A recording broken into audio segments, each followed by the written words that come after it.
Nei prossimi 30 anni l'aspettativa di vita dei veneti passerà per gli uomini da più di 81 a più di 85 anni e per le donne da 86 a 89 anni.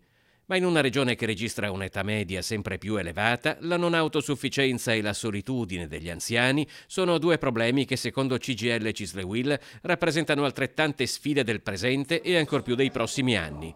Nel decennio 2008-2018 la percentuale degli anziani in Veneto è passata dal 19,5 al 22,6%. 147.000 anziani ultra ottantenni e abbiamo una grande maggioranza di persone della fascia tra 65 e 74 anni che sono donne.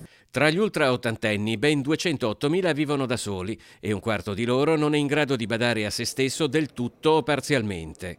Secondo i sindacati, il problema della non autosufficienza è collegato a doppio filo alla riforma delle strutture per anziani e il Veneto non ha ancora recepito una legge nazionale del 2000 che prevedeva la trasformazione delle IPAB in strutture da inserire nella rete di assistenza territoriale. Noi abbiamo bisogno di un livello di assistenza adeguato, invece abbiamo almeno 7.000 anziani ricoverati nelle case di riposo che non hanno nessun tipo di aiuto economico e la popolazione invecchia. È una vergogna perché siamo l'unica regione in Italia, nel nostro paese, a non aver provveduto a fare la riforma. Non è l'unico problema segnalato dai sindacati dei pensionati, che allargando il campo al quadro italiano chiedono tra l'altro il taglio delle tasse sulle pensioni e un adeguato finanziamento del Servizio Sanitario Nazionale per permettere a tutti di curarsi. A livello nazionale siamo impegnati su quello che è una mancata legge sulla non autosufficienza.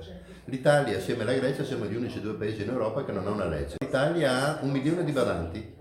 1 milione di badanti che costano alle famiglie italiane 9 miliardi all'anno.